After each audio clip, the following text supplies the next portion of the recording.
आप देख रहे हैं इंडिया न्यूज। मैं हूं रचना बंसल। शुरुआत करेंगे इंडिया 100 की। हाथरस केस में सीबीआई ने जांच शुरू की है। सीबीआई ने पूरे मामले में एफआईआर दर्ज की। जांच के लिए सीबीआई ने टीम गठित की। सीबीआई एसआईटी से अब तक की जांच रिपोर्ट हैंडओवर ले रही है। यूपी सरकार की सिफारिश के 7 दिन बाद सीबीआई ने केस टेक ओवर किया। कड़ी सुरक्षा के बीच आज पीड़ित परिवार को लखनऊ लाया जाएगा। कल हाईकोर्ट में इस मामले पर सुनवाई होगी। हाथरस की घटना पर कांग्रेस सांसद राहुल गांधी ने एक बार फिर से यूपी सरकार पर हमला किया। राहुल गांधी ने ट्वीट कर निशाना साधा। राहुल गांधी ने कहा कि शर्मनाक सच्चाई ये है कि कई भारतीय दलित, मुसलमान और आदिवासियों को इंसान समझते ही नहीं। राहुल ने ट्वीट कर लिखा कि मुख्यमंत्री और उनकी पुलिस कहती है किसी का रेप नहीं हुआ था क्योंकि उनके लिए वो पीड़िता कोई नहीं थी। राहुल गांधी ने एक रिपोर्ट पर टिप्पणी करते हुए प्रतिक्रिया दी। रिपोर्ट में कहा गया कि पुलिस और अधिकारी बार बार रेप की घटना से इनकार कर रहे हैं। यूपी में रेप के बढ़ते मामलों पर योगी सरकार ने बड़ा कदम उठाया। सरकार ने पॉस्को एक्ट में जल्द ही सुनवाई के लिए हाईकोर्ट से अनुरोध किया। यूपी सरकार ने हाईकोर्ट के सभी जिला और सत्र न्यायाधीशों को निर्देश जारी करने का अनुरोध किया। कहा पॉक्सो एक्ट मामलों का निपटारा प्राथमिकता से हो। 17 अक्टूबर से 25 अक्टूबर तक महिला सुरक्षा पर विशेष अभियान चलेगा। प्रदेश में 20,000 से ज्यादा रेप के मामले कई अदालतों में लंबित हैं। यूपी में 2016 के मुकाबले 2020 में बलात्कार के मामलों में 42% की कमी आई है। महिला अपहरण के मामलों में 39% कमी आई। यूपी के गोंडा में राम जानकी मंदिर के महंत को बदमाशों ने गोली मारी। देर रात सोते समय हमलावर गोली मारकर फरार हो गए। गंभीर हालत में महंत को जिला अस्पताल लाया गया। हालत को देखते हुए उन्हें लखनऊ के लिए रेफर किया गया। पुजारी की हालत नाजुक है। शुरुआती जांच में जमीन विवाद का मामला सामने आया। मंदिर की कई एकड़ जमीन पर माफियाओं की नजर थी। यूपी के देवरिया में कांग्रेस नेताओं की शर्मनाक करतूत सामने आई है। भरी सभा में कांग्रेस नेताओं ने महिला से मारपीट की। कांग्रेस नेता मुकुंद मणि को टिकट मिलने से महिला नाराज थी और हंगामा करने लगी, जिसके बाद कांग्रेस नेताओं ने महिला के साथ हाथापाई की। देवरिया सदर विधानसभा सीट के लिए उपचुनाव होना है, जिसके लिए कांग्रेस की तरफ से मुकुंद मणि को टिकट मिला। चीन से तनातनी के बीच में इंडियन एयरफोर्स ने एलएसी लॉक की। ग्रोव मास्टर से लेकर चिनूक, अपाचे और MiG-17 की गर्जना से इलाका थर्राया। चीन से तनातनी के बीच में पूर्वी लद्दाख में इंडियन एयरफोर्स के नाइट ऑपरेशन की तस्वीरें सामने आई। भारतीय वायुसेना की चिनूक हेलीकॉप्टर रात में गश्त लगाते हुए दिखे। अपाचे हेलीकॉप्टर भी लद्दाख में दिन रात उड़ान भर रहे हैं। इंडियन एयरफोर्स रात में भी पुख्ता तैयारी कर चुकी है। लद्दाख के बेस से MI-17 भी आसमान में दहाड़ता हुआ दिखा। नाइट ऑपरेशन के लिए MI-17 हेलीकॉप्टर लेटेस्ट टेक्निक से लैस है। चीन से मुकाबले के लिए ध्रुव हेलीकॉप्टर भी तैयार है। वायुसेना इसका इस्तेमाल नाइट ऑपरेशन के अलावा एयर एम्बुलेंस के रूप में करती है। चीन के खिलाफ इंडिया एयरफोर्स भी तैयार है। लद्दाख के अग्रिम मोर्चे पर MI-26 ट्रांसपोर्ट हेलीकॉप्टर का इस्तेमाल किया जा रहा है। लेह में ट्रांसपोर्ट विमान C-17 ग्लोबमास्टर की हलचल बढ़ने से चीन की मुश्किलें और बढ़ गई हैं। IAF का jumbo transport aircraft IL-76 Leh के एयरबेस पर उतरा। ये विमान किसी भी मौसम में उड़ान भर सकता है। पुंछ के मेंढर सेक्टर में पाकिस्तान की ओर से गोलीबारी की गई, जिसमें BSF के 2 जवान जख्मी हो गए। भारतीय सेना ने मुंहतोड़ जवाब दिया। जम्मू कश्मीर के पुलवामा और कुलगाम में सुरक्षा बलों ने अब तक 4 आतंकियों को मार गिराया। आतंकियों के पास से भारी मात्रा में हथियार बरामद हुए। इसी को लेकर अमेरिकी विदेश मंत्री ने भारत को एक बड़े खतरे से आगाह किया। कहा भारत की उत्तरी सीमा पर चीन ने 60,000 सैनिक तैनात किए हैं। प्रधानमंत्री नरेंद्र मोदी ने स्वामित्व योजना की शुरुआत की। योजना के तहत 1 लाख लोगों को प्रॉपर्टी कार्ड मिला। पीएम मोदी ने 6 राज्यों को 763 गांवों में संपत्ति कार्ड बांटे। पीएम मोदी ने स्वामित्व योजना के लाभार्थियों से बातचीत भी की। मोदी ने कहा आज देश ने एक और बड़ा कदम उठाया। स्वामित्व योजना गांव में रहने वाले को आत्मनिर्भर बनाने में बहुत मदद करने वाली है।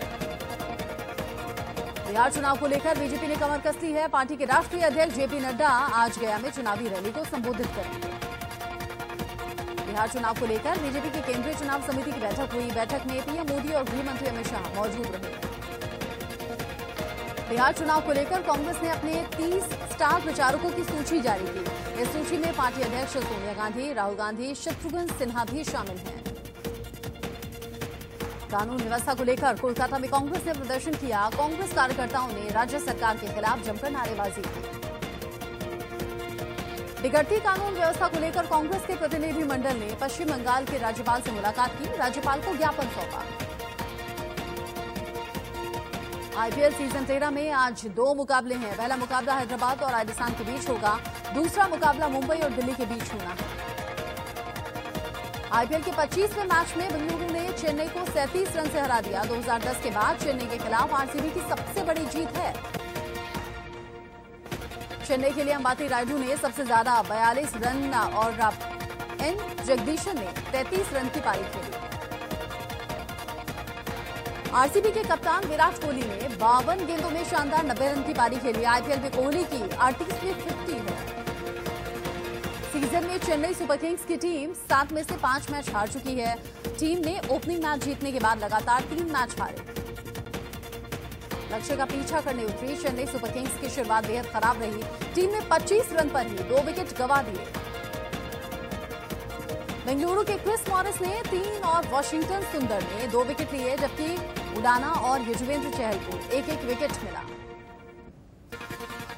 बेंगलुरु ने शुरुआत में 13 रन पर ही पहला विकेट गंवा दिया। कोहली ने 52 बॉल पर नाबाद 90 रन की पारी खेली। आईपीएल के दूसरे मैच में कोलकाता ने किंग्स 11 पंजाब को 2 रन से हराया। अबू धाबी में कोलकाता ने टॉस जीतकर बल्लेबाजी करते हुए 165 रन का टारगेट दिया। दिल्ली में प्रदूषण ने फिर से दस्तक दी है। अक्षरधाम, आईटीओ, आरकेपुरम, रोहिणी में एयर क्वालिटी इंडेक्स बेहद खराब है। आज से पराली पर वायु डिकम्पोजर का छिड़काव होगा। नोएडा में भी हवा की गुणवत्ता बेहद खराब। कोरोना संकट के बीच यूपी सरकार ने 19 अक्टूबर से स्कूलों को खोलने की मंजूरी दी। पहले फेज में केवल 9वीं से 12वीं तक के स्कूल खुलेंगे। देश में कोरोना का कहर जारी है। पिछले 24 घंटे में 73,000 से ज्यादा नए मरीज सामने आए हैं। देश में कोरोना से 24 घंटे में 926 मरीजों की मौत हो गई। मरने वालों की कुल तादाद 1,07,000 के पार है। दिल्ली में पिछले 24 घंटे में कोरोना के 2,866 नए मरीज मिले हैं, जबकि 48 की मौत हो गई। महाराष्ट्र में कोरोना के अब तक कुल 15,17,000 से ज्यादा केस सामने आ चुके हैं। पिछले 24 घंटे में 11,000 से ज्यादा नए मरीज बढ़े हैं। यूपी में बस्ती में स्वास्थ्य केंद्र में बीजेपी नेता पर अस्पताल के कर्मचारियों ने हमला किया। बीजेपी नेता एक बच्चे के इलाज से जुड़े विवाद की जानकारी लेने पहुंचे थे। लखनऊ के फैजाबाद रोड पर अतिक्रमण अभियान के तहत कार्रवाई की गई। दुकानदारों ने प्रशासन पर भेदभाव का आरोप लगाते हुए नारेबाजी की। राजस्थान की करौली में पीड़ित परिवार का धरना खत्म हो गया। 10 लाख के मुआवजे के बाद यह धरना खत्म हुआ। राजस्थान में हुई साधु की हत्या को लेकर अयोध्या में महंत राजू दास ने सरकार से पीड़ित परिजनों की मदद की मांग की है। कहा, मांग पूरी नहीं हुई तो अनशन करेंगे। साधु को जिंदा जलाने के मामले में आगरा में बजरंग दल के कार्यकर्ताओं ने राजस्थान के सीएम का पुतला फूंका और जमकर नारेबाजी हुई। कानपुर में प्रेमी युगल ने पेड़ से फांसी लगाकर आत्महत्या कर ली। पुलिस मामले की तफ्तीश में जुटी है।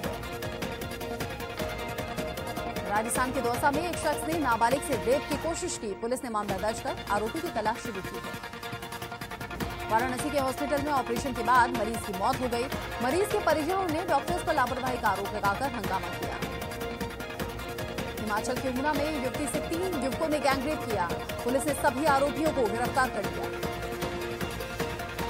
यूपी के कुशीनगर में सिपाही और युवक की महिलाओं ने पिटाई कर दी। महिलाओं ने सिपाही पर घर में जबरन घुसकर छेड़छाड़ करने का आरोप लगाया।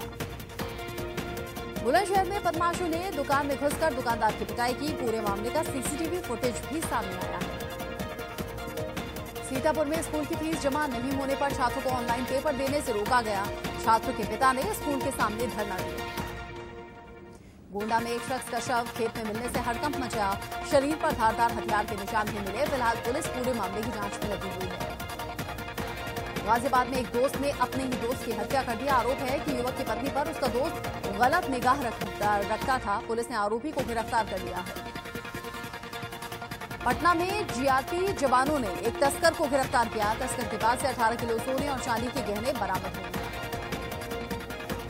बुलंदशहर में पुलिस ने 25,000 के इनामी बदमाश को गिरफ्तार कर लिया है। कुछ दिन पहले बदमाशों ने एक ट्रक ड्राइवर की हत्या कर लूट की थी। देहरादून में पुलिस ने आईपीएल में सट्टा लगाने वाले 3 आरोपियों को गिरफ्तार किया। पुलिस ने आरोपियों के पास से 25 लाख रुपए कैश भी बरामद किया। तमिलनाडु के मदुरई में 5 घंटे की बारिश के बाद सड़क पर पूरी तरह से पानी भर गया। कमर तक पानी भर जाने की वजह से लोगों को खासी परेशानी हुई। ग्रेटर नोएडा में ट्रैक्टर ने स्कूटी सवार 2 लड़कों को टक्कर मार दी। एक की मौत हो गई, दूसरे की हालत गंभीर बनी हुई है।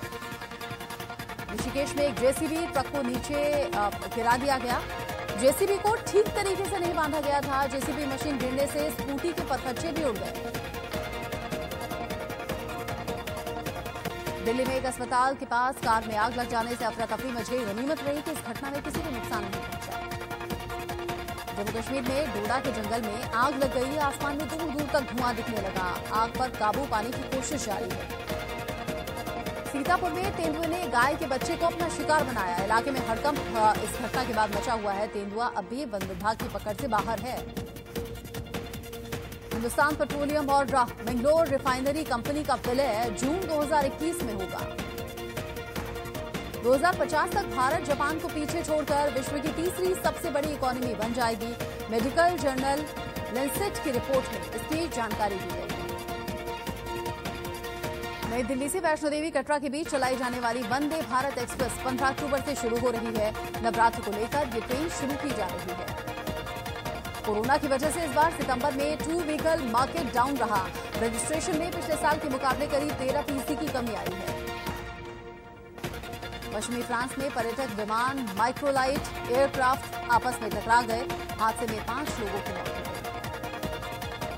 सरकारी अधिकारी के मुताबिक माइक्रोलाइट में 2 लोग सवार थे, जबकि पर्यटक विमान में 3 लोग सवार थे।